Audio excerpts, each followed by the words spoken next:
Hi folks, welcome to WebDorado video channel. In our first video for FormMaker, we installed, created, and published our first form.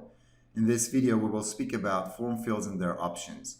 Since there are 14 fields, I will most likely break it down into two sections, so please look for part 2 of form fields description. After watching the video, please kindly share your thoughts in a comment section or email us if you stumble upon an issue that needs our immediate attention at info@web-dorado.com. Okay, we are currently in a form maker and manager, and we have created this first form.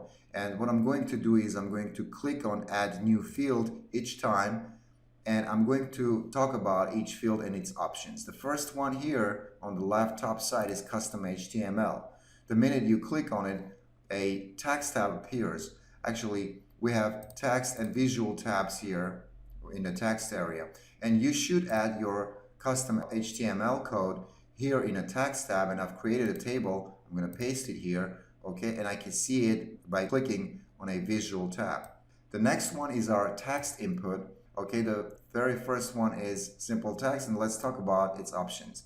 Field label, it says text here, and we can change it to say description, and we can change the field label size. It's at 100 pixels currently. Let's make it 150 pixels, and it moves away, as you can see. Field label position, choose whether it to be on a left or a top. And the next one is field size.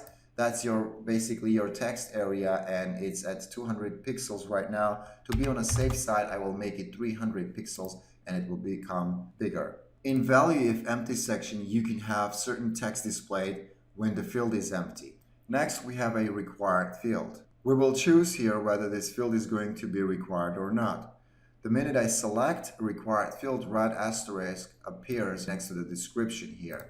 In a validation section, you can specify a validation rule to be applied for your field. In a regular expression field right here, you can make your own custom validation rule or simply choose one of the many existing ones in common expression field here. So next you will choose and decide if it should be a case sensitive or not.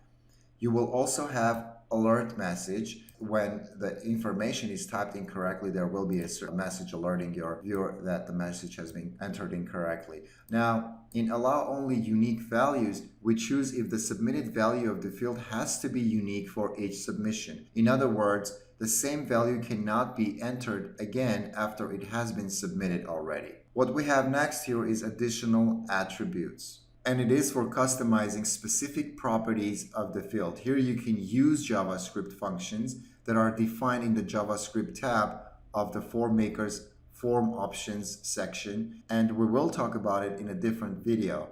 Also, you can add custom attribute to HTML tag, and as an example, I can give here some values by clicking on the add button here, and I will enter here max length, and I will give it a value of 10, and I will save my first field type here. As you can see, it's right here. I'm going to click on add new field, go to my text input. What we have next is password. There is no need to stop here since the options list here is no different than what we already spoke about. So I will simply select it and make it a required field, and I will click on the save button. Let's go to our text input field and go to text area. In a text area, there are a couple of things worth mentioning. Here, your text input field can have more than one row, whereas in simple text, you have only one row for text. Also, you are able to give your text area both length and height values right here. Okay, let's say I will make it 300 by 200 pixels. Okay, and it will become bigger right here. We know about value if empty, and the class name parameter is for specifying the CSS class of the field. It is located in the theme section under General Options tab of Form Options. There will be a separate video explaining folder options. For the moment, I'm going to leave this blank. I will select it to be required field and also allow unique values as well, and I will click on the save button here. But as a matter of fact, I would like to talk about this section here. This section becomes active after you have created your first field, and here you can select your next field to be at the end, at the beginning, or before a certain field that you have already created. Just to keep in mind, I will click on at the end and I will click on the save button here. Add new field one more time, text input, and I will go to name section here. So in a name field, I would like to stop and talk about name format. And we have normal and extended options here. With the extended option, we have title and middle name sections added. I would also like to let you know that the labels here can be edited upon a click, just like this. Okay, I'm going to select normal. I will select it to be a required field and allow unique values, and I will click on the save button. Add new field one more time, text input, and next we have the address section. In the address type here, please pay attention to fields that can be disabled at will, and also you can have a list of states available if your viewer chooses United States as their country. Let's say I would like to remove street address line 2. I will select this, it goes away. All the fields, by the way, here are also editable. And once I've selected use list for United States, the minute your viewer chooses United States, they will have a drop-down list for all of the states. I will select it to be a required field, and I will click on the save button here.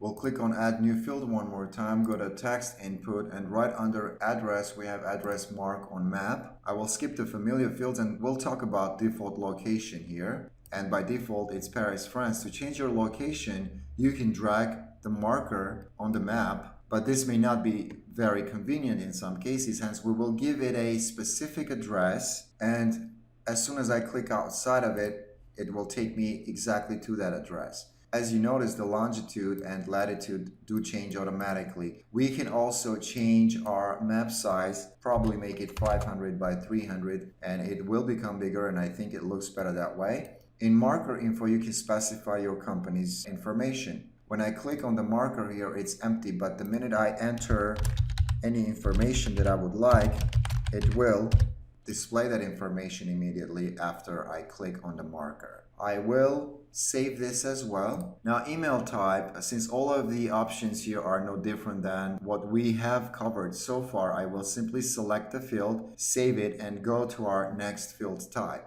And our next field type here is send copy to submitter section or field type. Now, if you'd like your viewer to be able to receive a copy of the message in his or her email, you need to select the checkbox here. And do not forget to fill in user email section in email options tab of form options. And what we have next is the number. Number type can be used to submit numerical data such as a serial number of a product. So we can change the field here to say serial number, and I will save this one as well.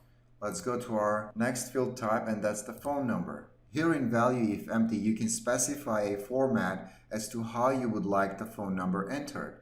Let's say this is how I like it, 888-555-1212, and I'm going to make it a required field, add only unique values here, and click on save. Our last field type here is hidden field. Additional information can be stored that is not visible to the users in hidden field. It is similar to typical input field and can be filled using JavaScript function. This field can be used for finding an IP address, the URLs, page IDs, post IDs, and all the other fields depending on a form from which it has been submitted. So I will give it some values here. I'll say country and USA.